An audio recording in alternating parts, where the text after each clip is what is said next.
paz do Senhor Jesus esteja em cada coração nessa noite. Amém. Deus abençoe e ilumine o nosso coração para falarmos com o Pai nessa hora, né? Bom, irmãos, eu tenho percebido que anos têm passado, né? O tempo tem, nos últimos dias, tem corrido muito rápido. Eu lembro que há um ano nós estávamos no jantar, programando esse ano 2015, né? E eu lembro de alguns projetos que eu fiz. E nesse ano, esse final de ano, eu lembro de algumas coisas que eu não consegui concluir.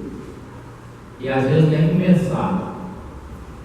E eu vejo assim, que assim tem sido a nossa vida. Às vezes nós planejamos, imaginamos coisas, e o tempo tem passado, tem comido a nossa vida, e as coisas muitas vezes não têm acontecido. Não temos feito a diferença, não temos feito aquilo que planejamos, e também não temos feito aquilo que o Senhor planeja para nós. E essa é a preocupação maior que eu gostaria de estar compartilhando com os irmãos hoje, a respeito da nossa vida espiritual, do nosso chamado, né, de celestial, do nosso chamado para a obra. Essa semana nós conversamos muito a respeito disso lá no Jardim Europa, nas reuniões que a gente faz na terça-feira, fazendo assim uma avaliação, né, do ano anterior. Eu lembro que no início do ano a gente fez uma reunião de planejamento, né, eu creio que vocês devem ter feito também, planejando como seria, né, o ano de 2015, o que faríamos, o que aconteceu na igreja. E eu lembro que nós tínhamos um objetivo de ganhar vidas, como sempre a gente faz esse plano, de pelo menos 15 almas novos convertidos aí para a igreja. E na verdade nós conseguimos só um. Nós conseguimos um. E o pior é que nós perdemos alguns. Nós perdemos alguns membros, algumas pessoas de lá, do Jardim Europa, não estão congregando mais. E isso acaba sendo preocupante, porque eu não sei qual que é a realidade aqui das outras congregações, mas a verdade é que eu creio que a igreja de Cristo ela tem retrocedido, ela não tem avançado, ela tem retrocedido.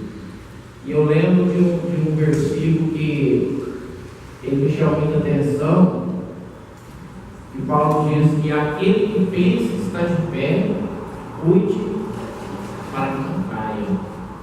Então esse deve ser a nossa preocupação, porque da mesma forma que nós estamos bem hoje, nós temos que tomar cuidado para que amanhã não seja nós estejamos lá fora, estejamos sem motivação para cultuar o Senhor. Então nós temos que ter essa preocupação. Você pensa que está de pé. Paulo ali, ele não fala nem que você está, ele não nos dá o direito nem de pensarmos se realmente estamos. Ele fala aquele que pensa está de pé. Então nós temos que tomar cuidado com a nossa vida espiritual, porque dias são maus, né? E a tendência é piorar, e a igreja ela tem que avançar. Essa semana, há um ano atrás, nós conversamos lá e pensamos em abandonar o prédio do Jardim Europa e congregar todo mundo no Cidade Jardim. Aí conversando, o Marcelo queria e tal, nós tivemos um pouco de receio e acabou que não tomamos a decisão. A pergunta que eu gostaria de fazer para a igreja hoje é: se você fosse como Jesus nos dias de hoje, se você tivesse o poder de Deus nas suas mãos, o que você faria?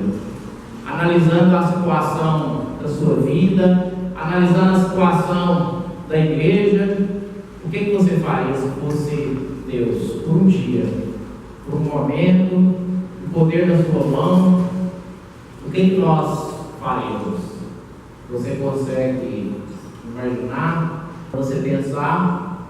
Nós vamos ler um texto lá em Efésios 1. Abra comigo, por favor, Efésios 1.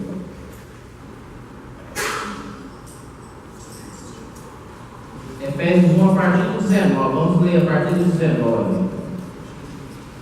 Diz assim: igual a suprema grandeza do seu poder para com os que cremos, segundo a eficácia da força do seu poder, o qual exerceu ele Cristo, ressuscitando dentre os mortos e fazendo-os assentar à sua direita nos lugares celestiais, acima de todo principado e potestade e poder e domínio, e de todo nome que se possa referir, não só no presente século, mas também no século vindouro.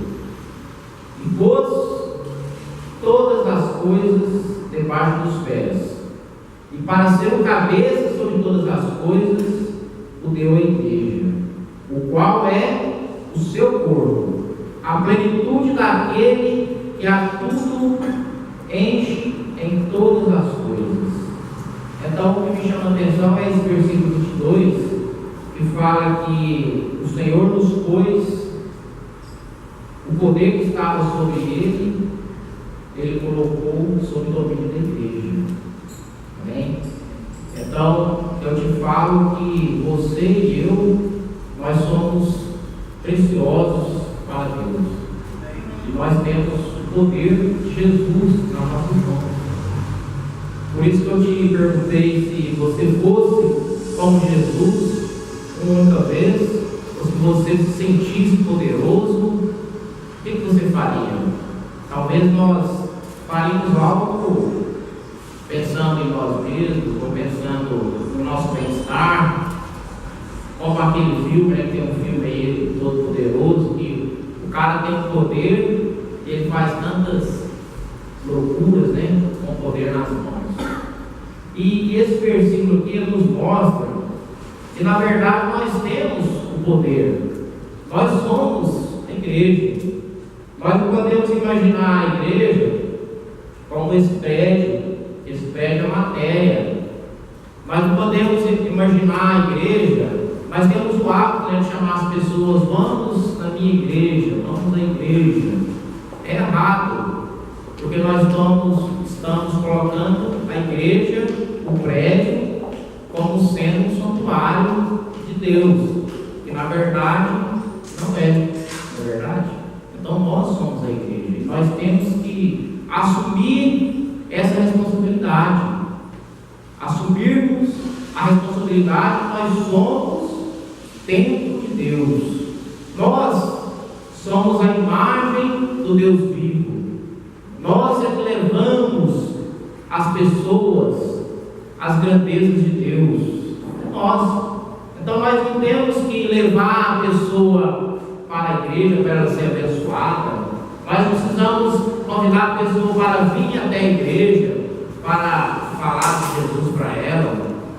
Nós somos a igreja, nós representamos o Cristo vivo. Aonde quer que nós estivermos, somos nós os responsáveis. E se nós queremos exercer o poder, se nós queremos vestir a camisa, se nós queremos fazer parte do corpo, que fala que é o corpo glorioso de Deus, se nós queremos fazer parte desse corpo, nós temos que exercer esse papel, assumir que nós somos a igreja.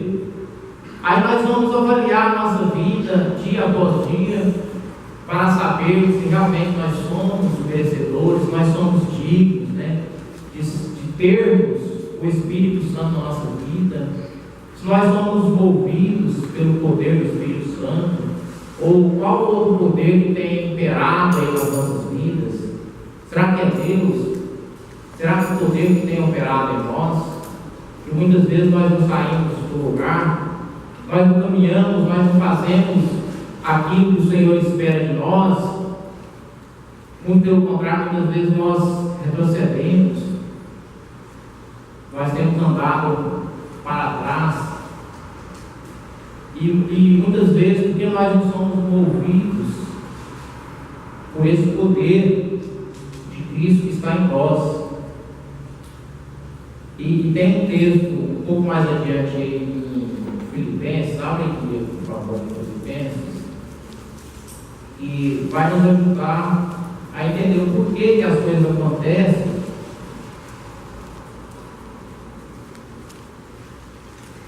E muitas vezes nós não somos motivados, né, a praticar as obras do Senhor. Filipenses 2.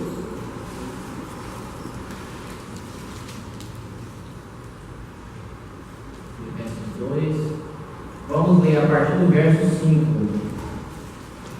Filipenses 2, verso 5 diz assim: tende em vós o mesmo sentimento que houve também em Cristo Jesus, pois ele, subsistindo em forma de Deus, não julgou como usurpação o ser igual a Deus, antes a si mesmo se esvaziou, assumindo a forma de servo, tornando-se em semelhança de homens, e reconhecido em figura humana, a si mesmo se humilhou, tornando-se obediente até a morte e morte de cruz. Pelo que também Deus o exaltou sobremaneira e lhe deu o nome que está acima de todo nome, para que ao nome de Jesus se dobre todo o joelho dos céus e na terra e debaixo da terra, e toda língua confessa que Jesus Cristo é o Senhor, para a glória de Deus. Então, esse é o nosso papel. Seguir o exemplo de Jesus, se nós quisermos realmente que as coisas mudem, que as pessoas reconheçam a Deus, que as pessoas reconheçam a Cristo, nós precisamos tomar algumas atitudes na nossa vida. E a primeira dela que eu encontro nesse texto aí é o que fala no verso 5 a respeito do pensamento, do sentimento. Nós temos que ter o mesmo pensamento que houve também em Cristo Jesus. Se nós não pensarmos, se nós não sentirmos como Jesus, nós não vamos conseguir fazer nada, porque nós somos humanos, né? Nós somos feitos de matéria. Infelizmente nós corremos muito atrás da matéria, nós queremos as coisas desse mundo, mesmo nós sabemos que elas são passageiras e que a nossa glória está no céu, está com o Pai, mas parece que nós queremos morar nessa terra, nós queremos algo para se apegar, algo apalpável, né? Algo que nos dá prazer, algo que nos torna fortes, algo que enche o nosso ego, né? O nosso eu, né? Que nos faz sentir melhor, nos faz sentir importantes. Então, muitas vezes o que nos apegamos são a essas coisas, e essas coisas é justamente o que Jesus abriu mão. Aqui fala que ele abriu mão de todas essas coisas simplesmente para nos servir. E se nós não tivermos esse pensamento, né, se nós não tivermos o sentimento de Jesus, nós não vamos conseguir realizar a obra que ele tem para nós. Por isso que eu coloquei esse versículo, né, que Jesus diz que minha comida consiste em fazer a vontade daquele que me enviou e de realizar a sua obra. Então Jesus tinha um propósito a qual ele foi enviado por Deus, e ele em nenhum momento ele se desviou desse propósito. Jesus a todo momento ele se apegou a isso, e isso era o que dava força para Jesus, isso é o que motivava ele, né, a ser obediente, a fazer a vontade de Deus. E tanto é que ele fez, e Deus o exaltou. No fim das contas, Deus o exaltou. E nós precisamos nos perguntar, nós precisamos nos perguntar qual é a nossa comida, né? O O que nos faz estar satisfeitos, né? O que nos deixa bem? Será que nós estamos satisfeitos com o que temos, com o que somos? Será que nós estamos sempre buscando mais e mais para as nossas vidas, para encher as nossas vidas e não preocupando com o próximo, com aquele que ainda está perdido? É isso que nós temos que nos perguntar, porque esse texto, um pouco mais no início aí, esse texto de Efésios, ele fala assim, ó, a partir do verso 2, 3, nada façais, Filipenses 2, 3, nada façais por partidarismo ou por glória, mas por humildade, considerando cada um os outros superiores a si mesmo. Nada tenha cada um em vista o que é propriamente seu, senão também cada qual o que é dos outros. Então, esse texto nos ensina a abrir mão das coisas, né? Não considerar as coisas simplesmente nossas, nos considerarmos superiores aos outros, né? Mas nós temos que ser humildes, nós temos que ser humildes o suficiente para dar o direito para o outro. Muitas vezes nós queremos ser cada vez melhor, ser mais orgulhoso, né? Ser mais eu, e as coisas não são como Jesus espera. Jesus, ele tem nos ensinado o oposto que muitas vezes nós somos e nós fazemos. O outro fato que me chama a atenção, no versículo 7, Paulo fala que ele se esvaziou. Fala assim, antes a si mesmo se esvaziou. Se nós não nos esvaziarmos, nós não vamos conseguir fazer a obra do Senhor. O que acontece é que nós estamos cheios, né? Cheios. E Jesus e Paulo falam que se não esvaziar, não consegue. Não vai dar certo. Se eu não deixar de ser eu não vou conseguir fazer a obra do Senhor. Se eu não deixar a minha razão, se eu não deixar os meus desejos, os meus prazeres, eu não vou conseguir fazer a vontade do Senhor. Aqui o texto fala que Jesus abriu mão de ser Deus, largou o seu trono de honra e de glória, para vir servir como homens. Jesus abriu mão da sua glória, para vir como homem humilde, para nos servir. Ele assumiu a forma de servo. Então Jesus se esvaziou. Jesus se esvaziou. E em 2 Coríntios 8, eu vou ler lá.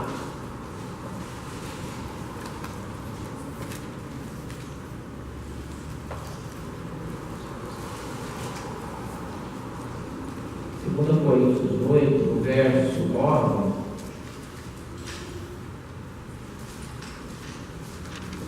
diz assim, pois conheceis a graça de nosso Senhor Jesus Cristo, que sendo rico, se fez pobre por amor de vós, para que pela sua pobreza vós tornasseis ricos.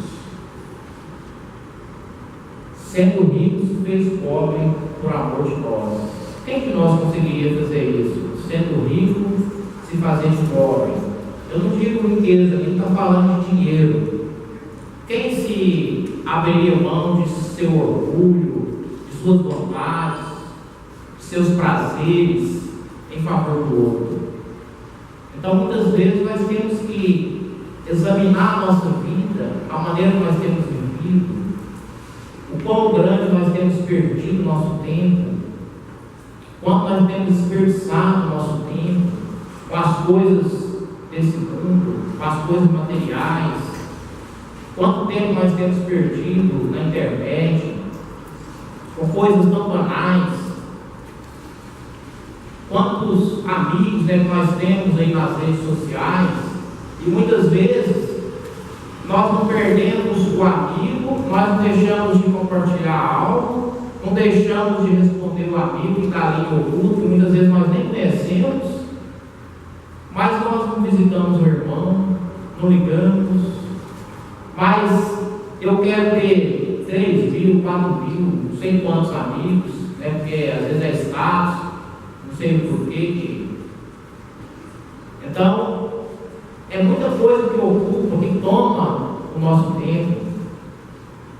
Nós queremos ter televisão, um em cada cômodo da casa, quase. Eu tenho um amigo que ele tem uma televisão na sala, ele tem 2 só, na verdade, mas a casa tem 3 cômodos. Então ele tem uma na sala, e uma na copa, que é uma copazinha de frente para a cozinha. A mulher dele, ela faz comida assistindo televisão. Ela chega da escola com os meninos, ela liga a televisão para os meninos, para dar paz para ela, eu acho, e ela vai para a televisão da copa. Então a nossa vida hoje tem sido assim. Um na casa no quarto, o outro no computador, o outro no celular, e muitas vezes você tem a casa cheia e você está sozinho em casa. Então nós temos vivido a nossa vida dessa forma, uma forma virtual. Nós temos vivido uma vida virtual nos dias de hoje. E isso tem roubado o nosso tempo.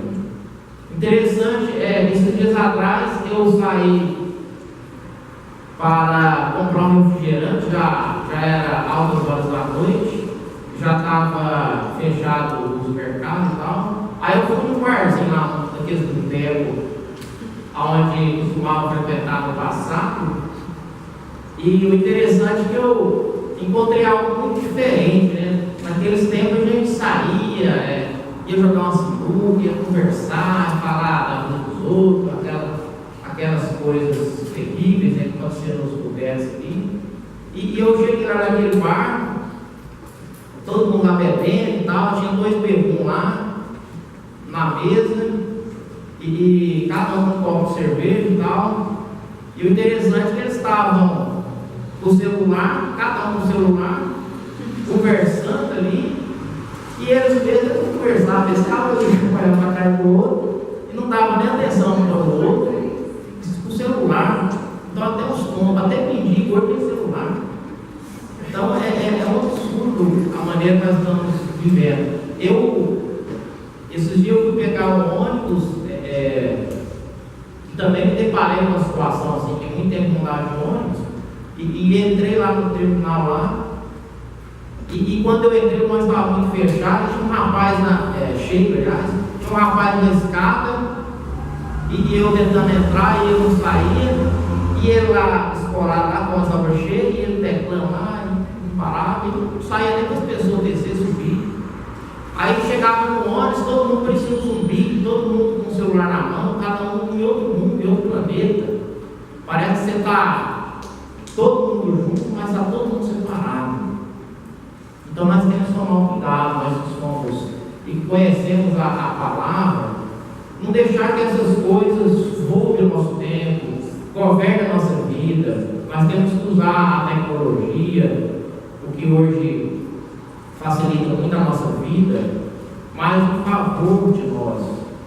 Não deixar que isso venha roubar o nosso tempo, venha muitas vezes até nos desviar, porque tem pessoas que perdem culto, perdem horário por causa de internet, por causa de tanta coisa.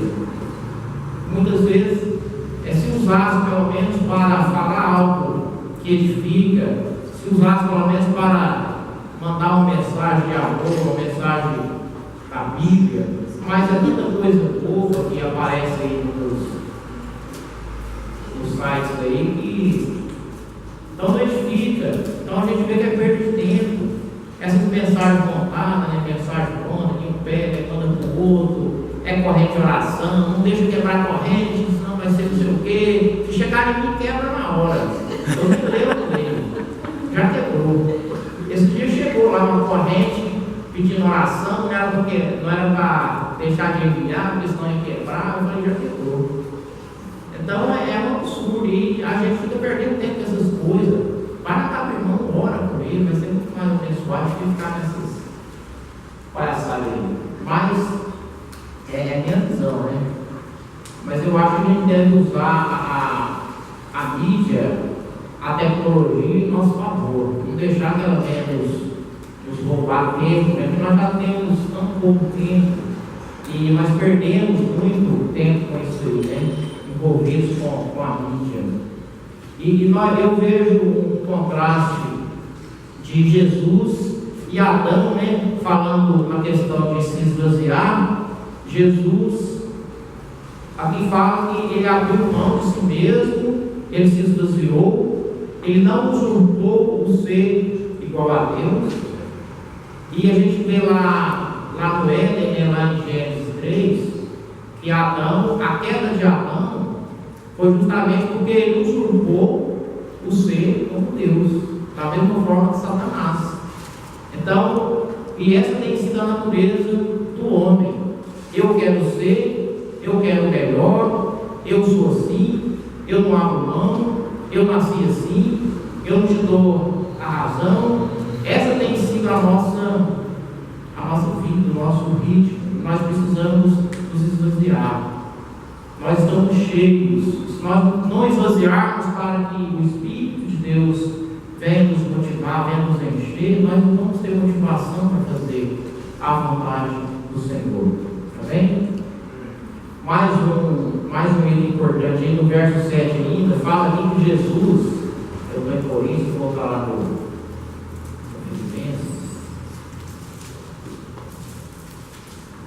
Filipenses 2.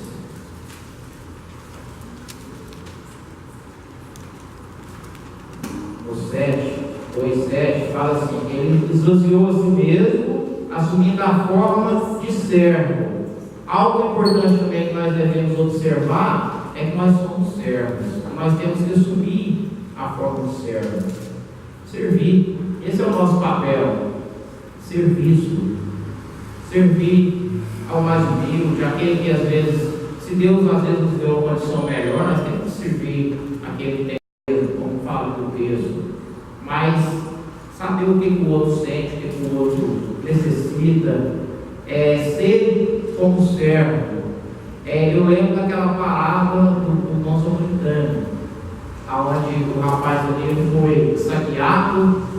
O texto fala que ele ficou lá semi-morto, quase morto, e passou 2 homens de Deus ali. Fala que passou um sacerdote por ele, simplesmente deu a volta e seguiu o seu caminho.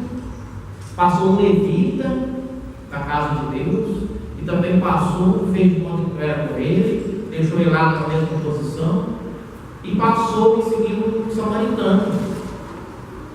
E o samaritano é que acudiu.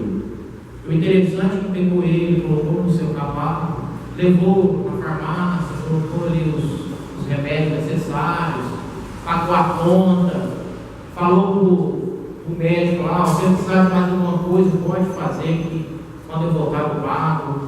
Então, muitas vezes, nós temos vivido como fariseus.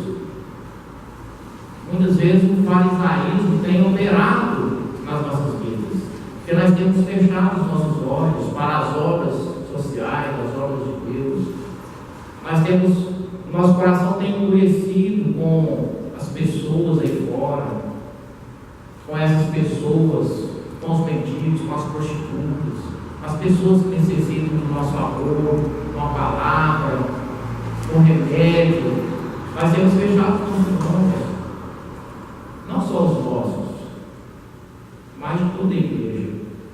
Eu tenho observado que nos últimos tempos a mídia, ela tem focado, as pessoas já deixou de ter valor. Hoje em dia morre um cachorro e morre um homem, parece que o homem, a pessoa, é natural.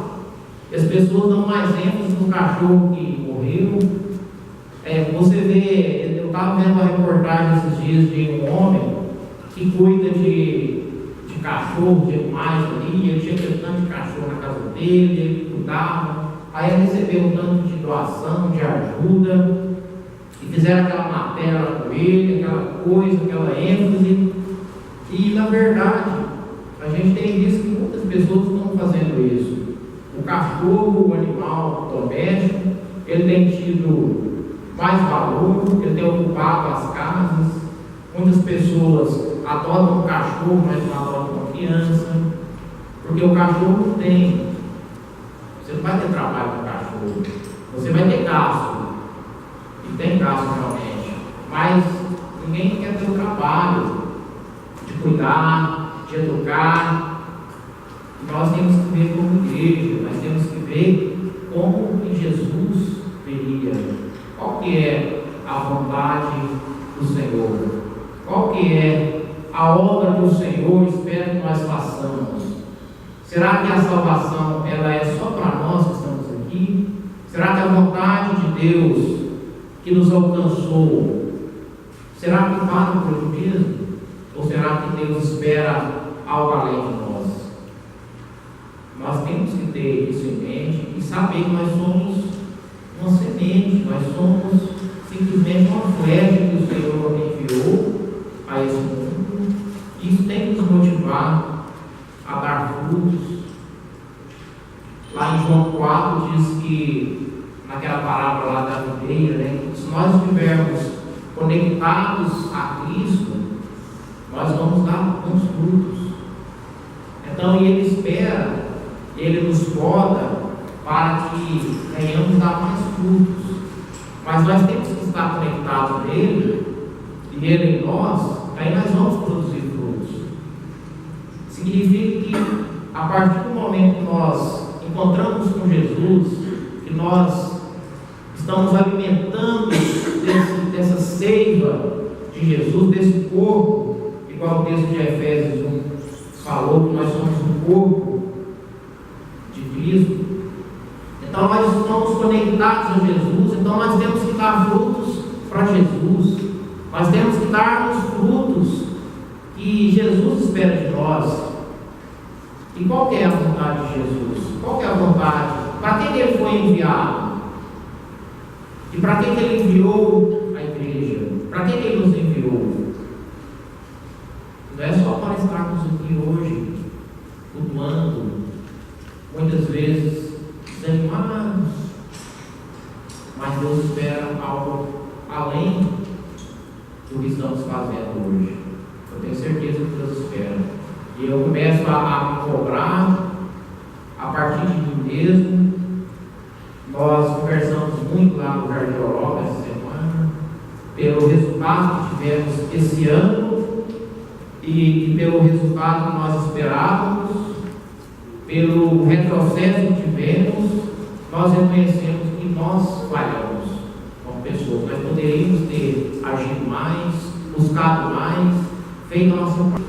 Então nós estamos fazendo esse propósito.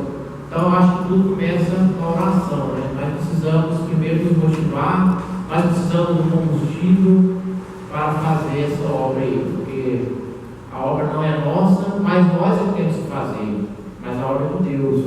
E eu me lembro, vocês também se lembram, que Jesus, a todo momento que Ele ia realizar um milagre, que Ele ia falar para alguém, sempre Ele falava, Ele não fala dele mesmo, Ele falava do Pai que o enviou.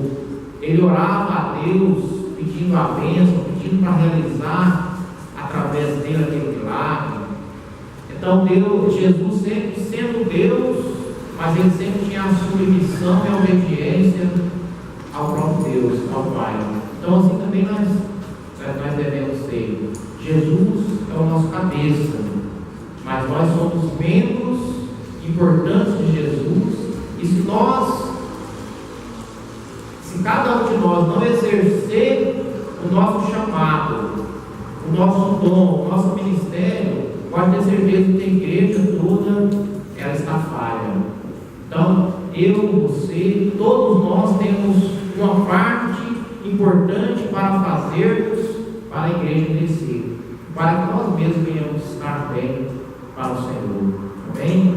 E finalizando, talvez nós achamos que nós somos muito pequenos, nós queremos aprender mais, às vezes nós queremos recursos, né? Curso de liderança, curso de sei para quê, não sei para quê, não sei para quê, e muitas vezes nós importamos tanto com isso e deixamos de praticar. Nós estudamos, mas não praticamos.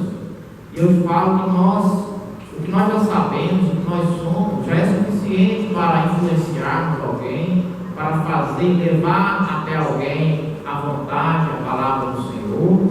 Nós somos fermento. E a Bíblia diz que um pouco de fermento leveda toda a massa.